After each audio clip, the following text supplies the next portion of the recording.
नमस्कार बालमित्रांनो, सुप्रभात.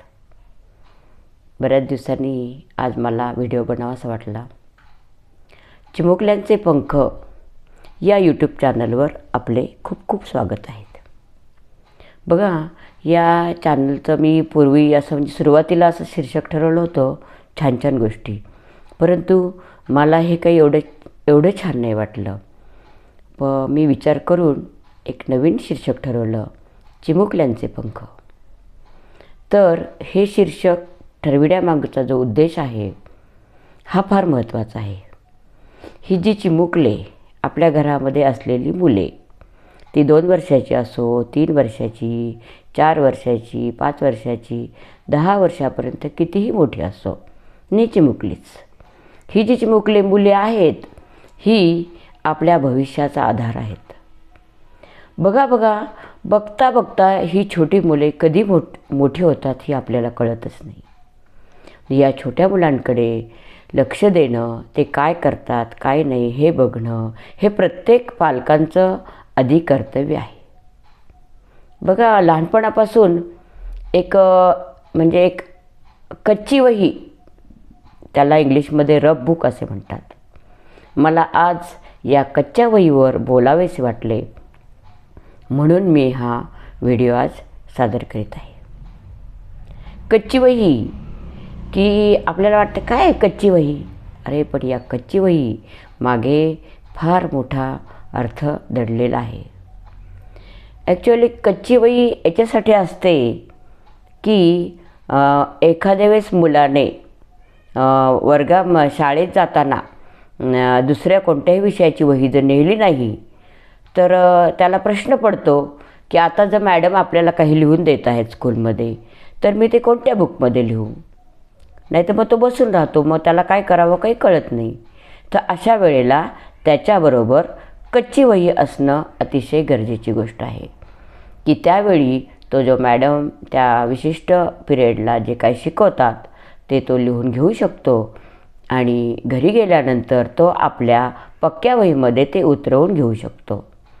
तर मी बऱ्याच वेळा पाहते, मुलांकडे कच्ची वही नसते, मुले लिहायची टाळाटाळ करतात आणि मग त्या दिवशी त्यांचा तो जो काही पाठ शिकवलेला असेल तो तसाच राहतो आणि मग त्याला परीक्षेमध्ये मार्क्स कमी पडतात.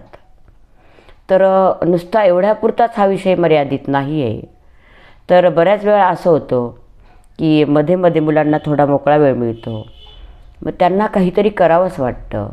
मग ते काय करतात की दुसऱ्या पक्क्या वहीमध्ये मागच्या बाजूला काहीतरी डिझाईन काढतात, रांगोळी काढतात, काहीतरी लिहितात, काहीतरी छोटे गेम्स खेळतात. कितीही म्हटलं, मुलांकडे कितीही लक्ष दिलं तरी लहान मुलांची ही खोडच असते की काही मुले मागच्या बाकावर बसतात आणि मागच्या कोणत्याही वहीच्या मागच्या बाजूला चित्र काढतात, काहीतरी छोटे छोटे गेम्स खेळतात आणि मग बऱ्याच वेळा लक्ष जात नाही. हे मुले असे करतात आणि मग दुसरे टीचर्स त्यांना रागवतात, अरे का रे, या वहीच्या मागच्या बाजूला तू हे चित्र काढलंस, अरे वा, असं करायचं नाही, असं तसं.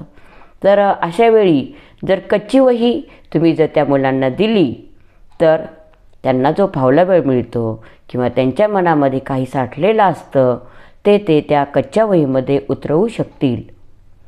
काही मुलींना छान रांगोळ्या काढावं वाटतात, काहीतरी डिझाईन काढावं वाटतं, मेहंदी डिझाईन काढावं वाटतं, काहीतरी लिहावं वाटतं, काही चित्र काढावं वाटतात. अशा काहीतरी छोटे छोटे ते गेम्स, OX का काय तो गेम खेळतात हल्ली मुलं. मी बऱ्याच वेळा पाहते, अरे मुलं काय करतायत, पाहते ते OX गेम आहे, आता नवीन प्रकारचा हा गेम आहे, मुलं खेळत असतात. ठीक आहे, मुलांनाही काहीतरी विरंगुळा लागतो. तर मला असं वाटतं, प्रत्येक पालकांनी आपल्या मुलाच्या बॅगेमध्ये एक कच्ची वही जरूर द्यावी आणि दररोज नाही म्हटलं तरी मधून 8 दिवसातून एकदा, महिन्यातून एकदा ही कच्ची वही चाळत जावी. मुले याच्यामध्ये काय लिहितात, काय करतात, मग त्यामुळे मुलांच्या डोक्यात काय चाललेलं आहे हे तुम्हाला कळेल. ही अतिशय छोटी अशी गोष्ट आहे, परंतु अतिशय महत्त्वाची गोष्ट आहे की आपला मुलगा, आपली मुलगी शाळेमध्ये गेल्यानंतर ती काय करते, तिच्या डोक्यात काय चाललेलं आहे, या अनेक गोष्टींचा संदर्भ आपल्याला मिळू शकतो. तर माझी अशी विनंती आहे, प्रत्येक पालकांनी आपल्या मुलाच्या बॅगमध्ये एक कच्ची वही जरूर द्यावी, जरूर द्यावी, जरूर द्यावी. धन्यवाद. व्हिडिओ आवडल्यास लाईक करा, शेअर करा आणि धन्यवाद, पुनश्च धन्यवाद.